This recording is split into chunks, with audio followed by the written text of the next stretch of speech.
தமிழில் முதல் பக்தி சேனல் சாய் டிவி.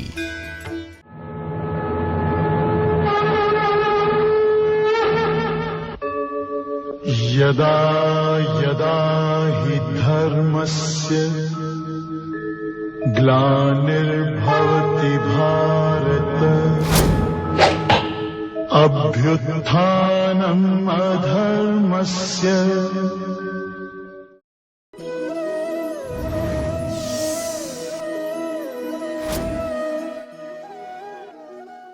ओम गणानान्त्वा गणपतिगुं हवामहे कविं कवीनामुपमश्रवस्तमं ज्येष्ठराजं ब्रह्मणां ब्रह्मणस्पत आनः शृण्वन्नोतिभिः सीदसादनम्। ओम श्री महागणाधिपतये नमो नमः। ओम प्रपन्नपारिजाताय तोत्रवेत्रैकपाणये ज्ञानमुद्राय कृष्णाय गीतामृतदुहे नमः। ओम मूर्ति எல்லாம் வாழி எங்கள் மோனகுருவாழி அருள் வார்த்தை என்றும் வாழி அன்பர் வாழி பராபரமே। ஓம் சர்வேभ्यो சத்குருभ्यो நமோ நமः। ஹரிஹி ஓம். அனைத்து சாய் டிவியினுடைய நேயர்களாகிய அன்பு உள்ளங்களுக்கும் என்னுடைய வணக்கங்களையும் வாழ்த்துக்களையும் தெரிவித்துக் கொள்கின்றேன். எல்லாம் வல்ல அம்பிகையினுடைய பேரருளாலும் சுவாமி யோகஸ்ரீ அமிர்த மிருத்யுஞ்சயேஸ்வரருடைய திருவருளாலும் நம் அனைவருக்கும் அனைத்து விதமான சௌபாகியங்களும் கிட்ட வேண்டும் என்கின்ற பிரார்த்தனையுடன் இன்றைய வகுப்பினை துவங்குகின்றோம். ஸ்ரீமத் பகவத்கீதா 3வது அத்தியாயம் 33வது ஸ்லோகம். ஸ்ரீ பகவான் உவாச சத்ருஷம் சேஷ்டதே ஸ்வஸ்யாஹ பிரகிருதேர்ஞானவானபி பிரகிருதிம் யாந்தி பூதானி நிக்ரஹः கிம் கரிஷ்யதி. பகவான் கிருஷ்ணர் கடந்த 2 ஸ்லோகங்களில் கர்மயோகத்தினுடைய கோட்பாடுகளை ஏற்றுக்கொண்டு அதில் நிலை பெற்று அனுஷ்டிப்பவர்கள் நிறைநிலையை கண்டிப்பாக அடைவார்கள் என்பதை 31வது ஸ்லோகத்திலும், அந்த கர்மயோக கோட்பாட்டுகளை மறுத்து அவைகளை துச்சமென்று மதித்து பகவான் கிருஷ்ணரையும் ஏற்றுக்கொள்ளாமல் தன்னுடைய தரத்திலிருந்து நழுவி கீழான நிலையை அடைபவர்கள், கீழான குணம் கொண்டவர்கள், அறிவிலிகள் என்று 32வது ஸ்லோகத்தில் ஸ்ரத்தையற்றவர்களை பற்றியும் சொன்னார். மக்கள் சிறந்த விஷயங்களை தெரிந்தும் கூட அதை கடைபிடிக்க முடியவில்லை அப்படிங்கிறதுக்காக இந்த ஸ்லோகம் சொல்லப்படுகிறது.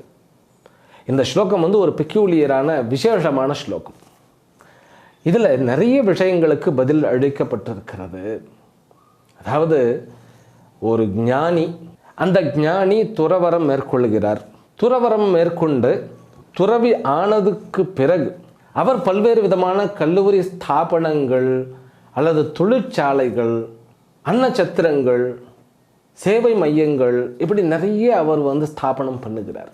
இன்னும் ஒரு துறவி துறவு நிலைக்கு பிறகு அமைதியாக எந்த காரியத்திலும் ஈடுபடாமல் அப்படியே சாந்தமாயிடுறார். இப்போ துறவு நிலை என்பதற்கும் ஞான நிலை என்பதற்கும் இருக்கக்கூடிய வேறுபாடு என்ன? துறவி என்பவர் ஞானியாக இருக்க வேண்டும், ஞானி என்பவர் துறவியாக இருக்க வேண்டிய அவசியம் இல்லை. என்ன சுவாமிகளை குழப்புகிறீர்கள் அப்படின்னா ஒன்றும் குழப்பம் இல்லை. இதில் ஞான நிலை என்பது உள்ளுக்குள் இருக்கக்கூடிய தெளிவான நிலை.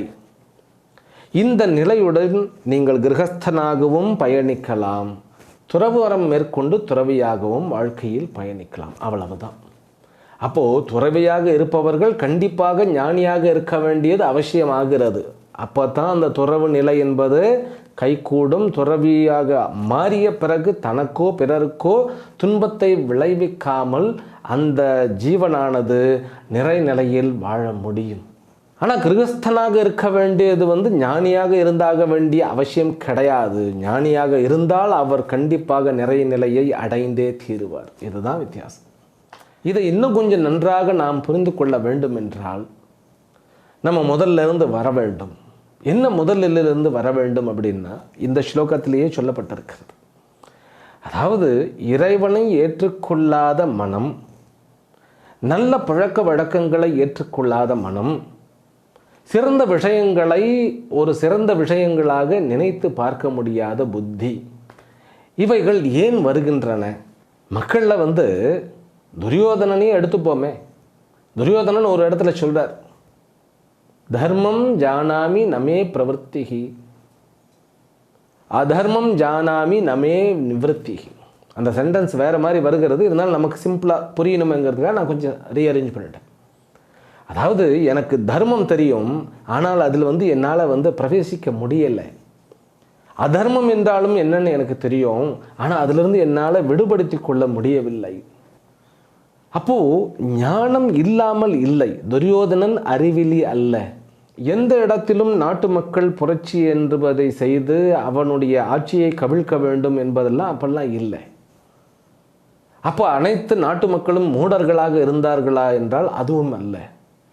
இது ஒரு அதிகாரத்திற்கான இந்த போட்டி என்பது எல்லா காலங்களிலும் நடக்கும். அப்படி அதிகாரத்திற்கான போட்டியில் பக்குவம் உடைத்தவர்கள், பக்குவம் அற்றவர்கள், அதர்மத்தை துணை கொண்டு கொள்பவர்கள், தர்மத்தை துணை கொள்பவர்கள்னு இரண்டு வகைப்பட்டவர்கள் இருக்கத்தான் செய்கிறார்கள். அப்போ நமக்கு தேவை என்ன? தெளிவு. அந்த காலத்தில் எப்படி இருந்தார்களோ அதே தான் இந்த காலத்தில். புராண காலத்தில் எப்படி இருந்ததோ, இதிகாச காலத்தில் எப்படி இருந்ததோ உலகம் அப்படியே தான் இருக்கின்றன. டெக்னாலஜி டெவலப்மெண்ட்டுன்னு சொல்லி நம்ம என்னதான் மாற்றம் கொண்டு வந்தாலும் மனிதனுடைய உணர்வுகளும் உணர்ச்சிகளும் கோப தாபங்களும் பயமும் இவைகள்லாம் அப்படியே தான் இருக்கின்றது. அதனால தான் எந்த காலத்திற்கும் உகந்தது நம்முடைய சாஸ்திரங்கள். எவர் நியூ, புராணம் அப்படின்னு சொன்னாலே எவர் நியூ அப்படின்னு ஒரு அர்த்தம் இருக்கிறது. எப்பொழுதுமே புதிதானது, ரெஃப்ரெஷ், அதாவது ஃப்ரெஷ்ஷாக இருக்கிறது எப்போவுமே. இந்த சாஸ்திரங்களினுடைய கண்ணோட்டம் எப்படி இருக்கிறதுன்னு பார்க்கணும் நம்ம. ஏன் ஒரு மனிதன் சிறந்ததை தேர்ந்தெடுக்க முடியவில்லை? நச்சிகேதனுக்கு யம தர்மன் சொல்லுகிறார். இவர் கேட்குறார், நச்சிகேதன் நிறை நிலையை தரக்கூடிய, அதாவது பராவித்யா என்று கூறப்படுகின்ற நிறைய நிலையை, தர்மத்திற்கும் அதர்மத்திற்கும் அப்பாற்பட்ட, அவர் கேட்கும்போதே சொல்கிறார், அந்நியத்திர தர்மாத் அந்நியத்திர அதர்மாத் எத்தத் பஷ்யதி தத்வத அப்படிங்கிறார். தர்மத்திற்கும் அதர்மத்திற்கும் அப்பாற்பட்டு அனைத்தையும் வியாபித்திருக்கக்கூடிய அந்த பரம்பொருள் சொரூபம் என்பதை நான் உணர்ந்து கொள்ள வேண்டும்னு கேட்கும் பொழுது யம தர்மன் அதை ஒத்துக்கிடலை. ஏன் ஒத்துக்கிடலைன்னு கேட்டால், இவன் ரொம்ப பொடி பையனாக இருக்கிறானே, இவனுக்கு அந்த அளவுக்கு பக்குவம் இருக்குமான்னு யோசனை பண்ணிட்டு அவர் என்ன சொல்லிட்டார், நீ என்ன மட்டும் கேளு தம்பி அப்படின்ட்டார். குழந்தை, நீ என்ன மட்டும் கேளு, இந்த உலகத்தில் உனக்கு என்னென்ன உலகம் வேணுமா, அதாவது ஒரு ஒரு வசதி வாய்ப்பு வேலையாட்கள் அத்தனையும் தங்கம் வைரம் வைடூரியம் எதை மட்டும் கேளுங்கிறார். இல்லை பூமியில் நீண்ட காலம் வாழ்ந்து கொண்டே இருக்கணுமான்னு நான் உனக்கு பர்மிஷன் தரேன். உனக்கு விருப்பம் இருக்கின்ற வரையில் நீ பூலோகத்தில் எல்லா சௌபாகியங்களுடன் வாழலாம் அப்படின்னு சொல்லி நீ வேண்டும் என்று கேட்டால் நான் இங்கு இருக்கக்கூடிய பணியாட்களையும் உனக்கு அனுப்பி வைக்கின்றேன்னு சொல்லுகிறார். இது எவ்வளோ பெரிய சமாச்சாரம். ஆனால் இந்த கேள்வியை மட்டும் கேட்காதேன்னு சொன்ன உடனே நச்சிகேதன் விடலை. நம்மளாக இருந்தால் என்ன பண்ணியிருப்போம் அப்படின்னா, பேசாமல் அதை வாங்கிட்டு சௌபாக்கியமாக வாழ்ந்திருப்போம். ஏன்னா நம்மை பொறுத்த வரைக்கும் சிறப்பான வாழ்க்கை என்பது பூலோகத்தில் ஆரோக்கியத்துடனும் வசதியுடனும் அனைவரும் மெச்சத்தகுந்த விதத்தில் வாழ வேண்டும் அப்படிங்கிறது தான். அதனால் நம்ம அதை வாங்கிட்டு வந்துடுவோம். ஆனால் நச்சிகேதனுடைய புத்தி எங்கே இருந்ததுன்னு கேட்டால், இதையெல்லாம் நீ அந்த ஞானத்துக்காக இதையெல்லாம் நீ சாக்ரிஃபைஸ் பண்ணி இதுக்காக இதை ஒரு பொருளாக மதிக்காமல் எனக்கு நீ கொடுக்கின்றாய் அப்படின்னா கண்டிப்பாக அது இதை காட்டிலும் உயர்ந்த விஷயத்தை கொடுக்கக்கூடிய வஸ்துவாகத்தான் இருக்க வேண்டும். அப்படிங்கிறதுனால அதுதான் எனக்கு வேண்டும் அப்படின்னு சொல்லி ரொம்ப ஸ்ட்ராங்காக நின்றான் நச்சிகேதன். அந்த நச்சிகேதனுடைய மனசு, துரியோதனுடைய மனசு, பிரகலாதனுடைய மனம், ஹிரண்யகசிபுனுடைய மனம், விபீஷணனுடைய மனம், ராவணனுடைய மனம். ராவணன் தான் அண்ணன், மூத்தவன். ஆனால் விபீஷணன் எப்படி இருந்தான்? விபீஷணன் சத்துவ குணத்தில் இருந்தான். ராவணேஸ்வரன் பிராமணனாக பிறந்தும் கூட அது அரக்கனாக மாற வேண்டிய சுச்சுவேஷன். அப்போ புராணங்களினுடைய கண்ணோட்டம், மனிதனாகப்பட்டவன் 3 குணங்களினுடைய அடிப்படையில் செயல்படுகிறான். மனிதன் மட்டுமல்ல, இந்த உயிரினங்கள் அத்தனையும், அண்ட சராச்சரங்கள், அது அக்ரிணையாகட்டும் உயர்திணையாகட்டும், அனைத்துமே இந்த 3 குணங்களுக்குள் அமைந்து விடுகின்றன. அந்த 3 குணங்கள் தான் டாமினேட் பண்ணுறது. அதனால தான் இந்த 3 குணம், சத்துவம், ரஜஸ், தமஸ், இந்த டாபிக் 4வது அத்தியாயத்தில் இன்னும் நம்ம விபரமாக பார்ப்போம். அவர் இங்கே ஆரம்பித்த விஷயத்தை அங்கே சொல்கிறார். நமக்கு என்ன கேள்வி அப்படின்னா, ஞானிகளும் அஞ்ஞானிகளும் ஏன் வேறுபடுகிறார்கள்? அஞ்ஞானிகள் ஏன் அஞ்ஞானத்திலேயே செல்லுகிறார்கள்? ஞானத்திற்கு பிறகும் கூட பல பேர் வேறு வேறு விதமாக தன்னுடைய இயல்புக்கு ஏற்ற மாதிரியாகத்தான் இருக்கிறார்கள். அப்போ இயல்பு என்பது என்ன? இந்த இயல்பு என்பது 3 குணங்களின் அடிப்படையில் இருக்கிறது அப்படிங்கிறது தான் புராணத்தினுடைய, நம்முடைய சாஸ்திரத்தினுடைய, இதிகாசத்தினுடைய கண்ணோட்டம். அப்போ ஒரு மனிதன் சத்துவ குணம் மேலிட்டு இருந்தால் அவன் அமைதியாகவும் சாந்தமாகவும் தெளிந்த மனதுடனும் நல்ல விஷயங்களை விரும்புபவனாகவும் நல்ல காரியங்களில் ஈடுபடுபவனாகவும் நிம்மதியாகவும் மற்றவர்களுடன் கலந்து மகிழ்வுடன் இருப்பவனாகவும் இருப்பான். அவரை பார்த்தாலே சந்தோஷமாக இருக்கும். அவர் சத்துவ குணம் படைத்தவரை பார்த்தாலே எப்பவுமே smiling face. It's not artificial smiling. ஒரு ஆர்டிஃபிஷியலாக, ஒரு செயற்கையாக, ஒரு புன்னகையோடெல்லாம் அவர் வர்றதில்லை. அவருடைய முகம் என்றைக்குமே புன்னகையாக இருக்கும். அதனால் அவர் அப்படியே ஸ்லோ மோஷனில் நடப்பார்னு சொல்லி நினைச்சிடக்கூடாது. ஆன்மீகம்னு சொன்னாலே சில பேர் தவறாக புரிந்து கொள்ளுகிறார்கள். அதுவும் ஞானி என்று சொன்னால் அப்படியே ஸ்லோவாக நடக்கணும், அப்படியே ஸ்லோவாக நடக்கணும், ஸ்லோவாக பேசணும், ஸ்லோவாக திரும்பணும். ஆர்டிஃபிஷியல், செயற்கை. இயல்பு அப்படிங்கிறத டிஸ்டர்ப் பண்ண சொல்லவே இல்லை ஆன்மீகம். ஆன்மீகங்கிறது நாட் ஃபேக்கிங் இட். பொய்யாக இல்லாத ஒன்றை அப்படியே நான் அமைதியாக இருக்கிற மாதிரி அப்படியே பாவலா காமிச்சிட்டு தெரியறது இல்லை ஆன்மீகம். ஆன்மீகம் என்பது இயல்பாக இருப்பது, ஆனால் தர்மத்தில் நிலை பெற்றிருப்பது. இயல்பாக இருப்பதுன்னு என்னோட இயல்பு எதை மட்டும் நான் சாப்பிடுவேன், என்ன மட்டும் பண்ணுவேன், யாரை மட்டும் தொந்தரவு பண்ணுவேன் என்ன. அதனால தான் முதல்லயே சொல்லிட்டார், ஒரு ஞானியினுடைய கடமை அடுத்தவர்களை குழப்பாமல் இருப்பது. அடுத்தவர்களை குழப்பாமல் இருக்க வேண்டும் அப்படின்னா என்ன? தான் குழம்பாமல் இருக்கணும் இல்லையா? தனக்கு ஒரு தெளிவு கிடைத்தால்தான் தான் குழம்பாமல் இருப்பேன். எனக்கு என்ன வேண்டும் என்பதில் தெளிவு, இந்த உலகம் என்ன உடைத்திருக்கிறது என்பதில் தெளிவு, இந்த உலகம் எனக்கு என்னத்தை கொடுக்கும் என்பது தெளிவு, பிறகு என்னால் என்ன பெற முடியும் என்பது தெளிவு. நம்ம என்னதான் விஷயத்தை விஷய சுகத்தை அனுபவித்தாலும் மேக்சிமம் எத்தனை நாட்கள் அனுபவிக்க முடியும்? 100 வருஷங்கள். ஒருவருக்கு 100 வயதுன்னா அந்த 100 வயதுமே இந்த மணப்பாறை முறுக்க கடிச்சு கடிச்சு திங்க முடியுமா என்ன? ஒரு கட்டத்துக்கு மேலே 80-85 வயதுக்கு மேலே பல்லு இருக்காது. ஏன்னா செயற்கை பல்லை வச்சுக்கிட்டு சாப்பிட்டாலும் செரிக்கிறதுக்கு சக்தி இருக்காது. அதுதான் மனிதனுடைய அந்த சரீரத்தினுடைய கூறுபாடு, மனத்தினுடைய கூறுபாடு. அப்போ 80 வயதுக்கு மேலே சிறு வயதில் பிடித்த சமாச்சாரங்கள்லாம் பிடிக்காமல் போயிடும். அப்போது ஒருவனுடைய அந்த செய்கை என்பது அவனுடைய இயல்பினுடைய அடிப்படையிலும் வயதினுடைய அடிப்படையிலும், வயதினுடைய அடிப்படையில் இருந்தாலும் கூட இயல்பு டாமினேட் பண்ணும். வயதானாலும் கூட அந்த சிறு வயதினர்களோடு போட்டி போடுறது விடறதில்லை. அது கிரகஸ்தனாக இருந்தாலும் சரி, ஞானியாக இருந்தாலும் சரி, சன்னியாசியாக இருந்தாலும் சரி, சாஸ்திரம் எல்லாரையும் ஈக்குவலாக பார்க்குறது. ஒரு விஷயத்தை சொல்லும் பொழுது அந்த விஷயத்தை நீ முழுமையாக புரிந்து கொள் அப்படிங்கிறது.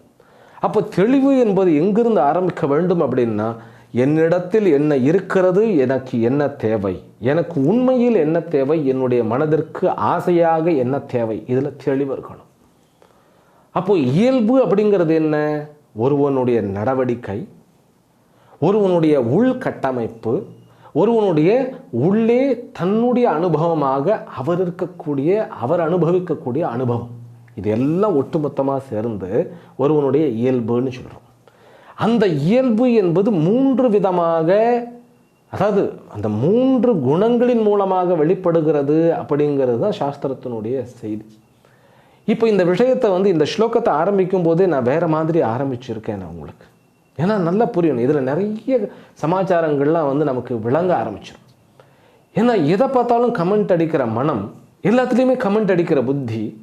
ஒரு துறவி பள்ளிக்கூடம் நடத்துகிறார், ஒரு காலேஜ் நடத்துகிறார் அப்படின்னாக்கா அவரை பார்த்து இவர் தான் துறவியாச்சு, இதெல்லாம் ஏன் பண்ணின்னு தெரியுறார் அப்படின்னு ஒரு கேள்வி வரும். அப்புறம் ஒருத்தர் வந்து அமைதியாக தியானம் தபஸ் ஏதாவது பண்ணினா அது சில பேருக்கு பிடிக்காது. பாரு, எந்த வயசுலேயே அவர் வந்து ஒரு துறவியாக ஒரு இளம் வயசில் போயிடுறாருன்னு வச்சுக்கோங்களேன். ஒரு 30-35 வயசில் போயிட்டாருன்னு இவருக்கு முதல்ல தான் துறவியாக முடியும், ஒருவர் இந்த வயசில் ஆக முடியும்னு இவருக்கு நம்பிக்கை கிடையாது. அதனால் என்ன பண்ணிவிடுவார்னா கிரிட்டிசைஸ் பண்ண ஆரம்பிச்சுடுவார். பக்குவப்பட்டவர்கள் வந்து கிரிட்டிசைஸ் பண்ண மாட்டாங்க.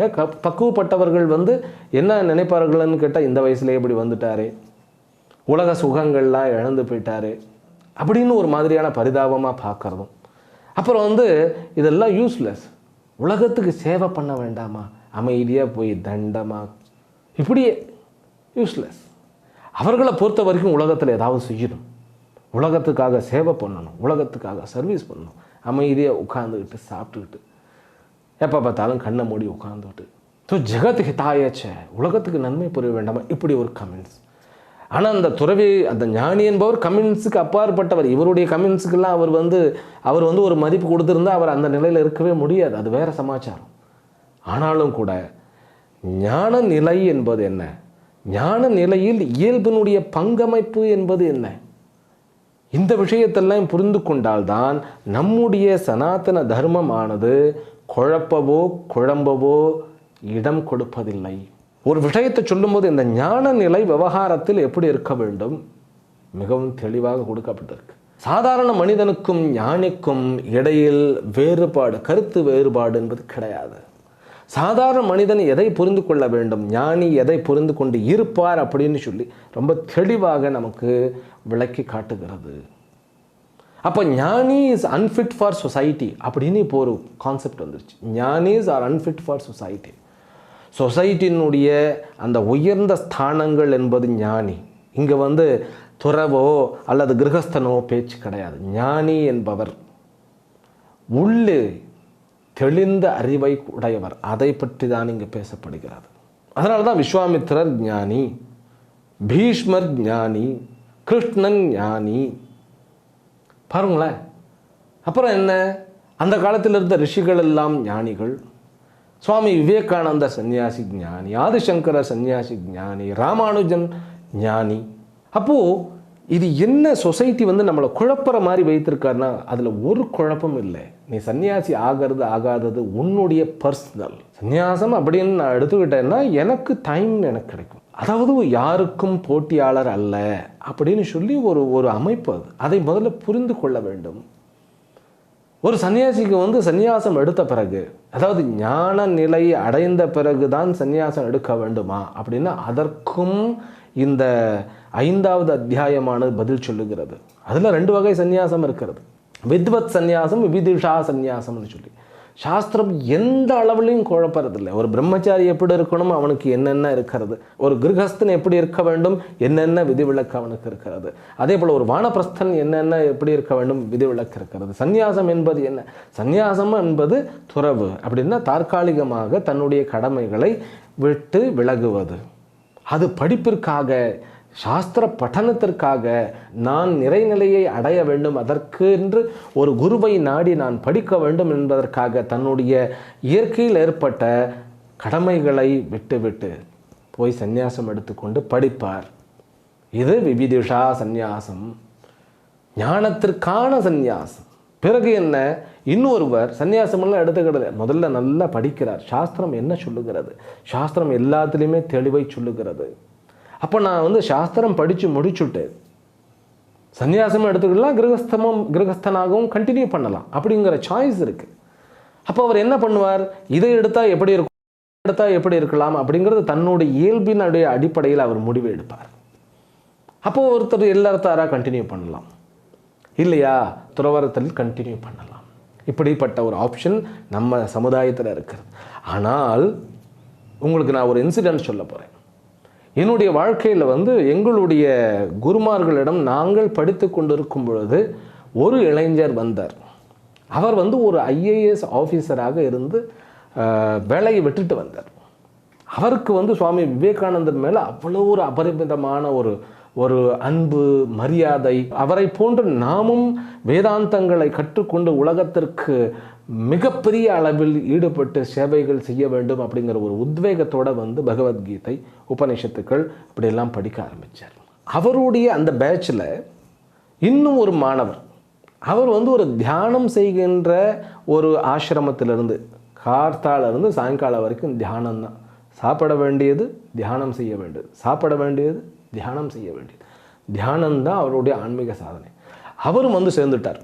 ஏன்னா உபநிஷத்தினுடைய உண்மைகள் யாராக இருந்தாலும், எப்படிப்பட்ட ஆன்மீக பாதையில் நீங்கள் செய்தாலும் பயணித்தாலும், உபனிஷத்துக்களினுடைய ரகசியங்களை உணர்ந்து கொண்டு பயணித்தால் உங்களுக்கு நீங்கள் எதிரியாகவோ மற்றவர்களுக்கு தொந்தரவாகவோ மாறவே முடியாது. அதுதான் உபனிஷத்துக்களினுடைய மாபெரும் சக்தி, தெளிவு. அந்த உபனிஷத்துக்கள் படிப்பதற்கு முன்பு பகவத்கீதை படித்தாக வேண்டியது அவசியமாகிறது. பகவத்கீதையை நம்ம படித்தோம்னா தான் நமக்கு உபனிஷத்தில் இருக்கக்கூடிய சமாச்சாரங்கள்லாம் புரியும். அதனால தான் பகவத்கீதை என்பது ஆரம்ப படிக்கல்னு தான் சொல்லப்படுகிறது. அப்படிப்பட்ட பகவத்கீதையை படித்து உபனிஷத்தை படிக்கும் பொழுது எல்லா விஷயத்திலும் தெளிவு வந்துவிடும். 3.5 வருடங்கள் வந்து நாங்கள் எல்லாம் படித்து முடித்த உடனே சுவாமிஜி வந்து ஒன்றும் சொல்ல மாட்டார். அவர் வந்து எல்லாருடைய அந்த அண்டர்ஸ்டாண்டிங், ப்ராக்ரஸ் இதெல்லாம் கவனிப்பார். குரு இல்லையா, எவ்வளவு பக்குவம் ஆகியிருக்கிறது. ஏன்னா ஆன்மீகம்னு சொன்னாலே அது நீங்கள் வந்து வீட்டிலேருந்து ஆன்மீகம் பயின்றாலும் சரி, ஒரு குருவினிடம் ஆன்மீகம் பயின்றாலும் சரி, அல்லது ஒரு ஆசிரமத்தில் வந்து போய் இருந்து பயின்றாலும் சரி, நம்ம எங்கே வந்து ட்ராவல் பண்ணுறோம்னே தெரியாது, எந்த அளவுக்கு ட்ராவல் பண்ணியிருக்கோம்னே தெரியாது. இந்த ஆழ்கடலுக்குள்ளே நம்ம போயிட்டோம்னா, ஆழ்கடலுக்குள்ளே நான் உள்ளே சொல்லலை, கடலுடைய நடுவில் நம்ம போயிட்டோம்னா, ஒரு கப்பலில் வந்து பிரயாணிக்கின்றோம் அப்படின்னா எந்த அளவுக்கு நம்ம பிரயாணம் முடிந்திருக்கிறதுனே தெரியாது. ஏன்னா வந்து அடுத்தது ஒரு எல்லை தெரிஞ்சாதானே நமக்கு வந்து கண்டுபிடிக்க முடியும் எத்தனை கிலோமீட்டர் ட்ராவல் பண்ணியிருக்கோம் அப்படிங்கிறது கூட வந்து அந்த டிவைஸ், இந்த டிடெக்டர்களை வச்சு பண்ணினா தான் ஆச்சே ஒழிய நமக்கு தெரியவே தெரியாது. கரையை பார்க்கும்போது தான் ரீச் ஆகிட்டோம்னு தெரியும். அந்த மாதிரி ஆன்மீகத்தில் எவ்வளோ ப்ராசஸ் ஆகிருக்கோம்னே நமக்கு தெரியாதா? சுவாமிகள் தான் கூப்பிட்டு இதை நீ பண்ணு, அதை நீ பண்ணு, இதை நீ பண்ணு, நீ டீச்சிங் பண்ணலாம், நீ இந்த மாதிரி சேவை பண்ணலாம் அப்படின்னு கொடுக்கும் பொழுது அவருடைய இயல்பு பார்க்கும் பொழுது இந்த நபர், அதாவது ஐஏஎஸ் வந்து படித்து முடித்து விட்டு ஒரு ஐஏஎஸ் ஆஃபீஸராக இருந்து விட்டு அதை விட்டு வந்த இந்த நபர் தான் எண்ணிலடங்காத கல்வி ஸ்தாபனங்களை ஆரம்பித்து இந்த உலகத்திற்கு சேவை செய்ய வேண்டும் என்று நினைத்த அந்த நபர், நான் அமைதியாக சாதனைகளுடன் என்னுடைய வாழ்க்கையை நான் தொடர விரும்புகிறேன் அப்படின்னு மாறிட்டார். இயல்பு மாறிடுச்சு, அப்படியே இயல்பு மாறிடுச்சு. சுவாமிகளும் ஓகேன்னு சொல்லி அதுக்கு ஒரு இடத்த உருவாக்கி கொடுத்து அவர் வந்து தியானம், ஜபம், தபம் ஒரு வகுப்பு எடுக்கிறது.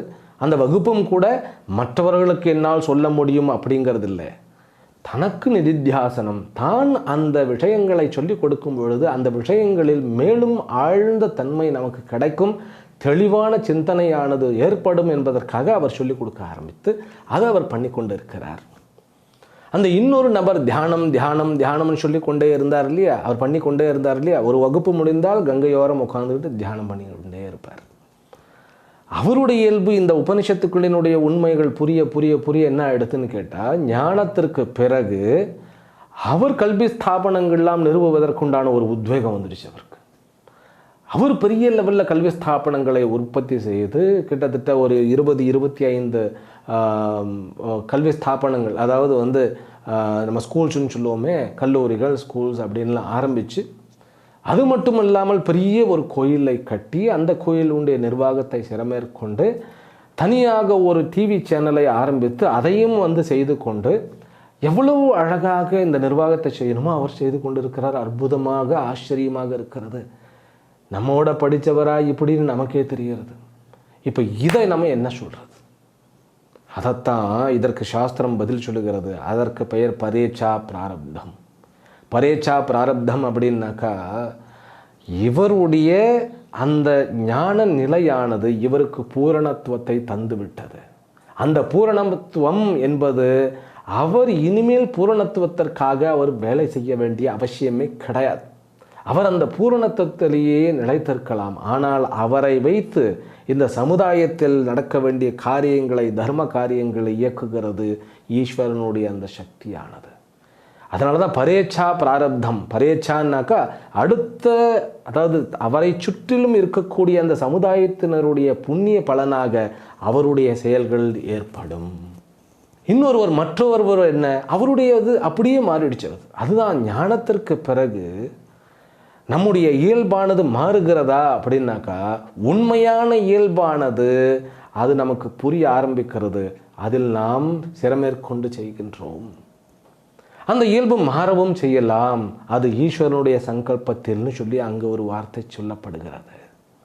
அப்போ ஞானி என்பவன் தன்னுடைய இயல்புடன் போராடுவதில்லை. அது முதல்ல தெரிந்து கொள்ள வேண்டும். அப்போ சாதாரண மனிதர்களாகிய நாம் நம்முடைய இயல்புகளினால் அடிமைப்படுத்தப்படுகிறோம். அப்போ சத்துவகுணம், ரஜோகுணம், தமோகுணம் அப்படிங்கிறது தான் பிராமண க்ஷத்ரிய வைசிய சூத்திரர்கள்னு பிரிக்கப்பட்டது. அதை நான் இங்கே ஆரம்பிக்கல. ஏன்னா அது 4வது அத்தியாயத்தில் மிகவும் தெளிவாக நமக்கு சொல்லப்பட்டிருக்கிறது.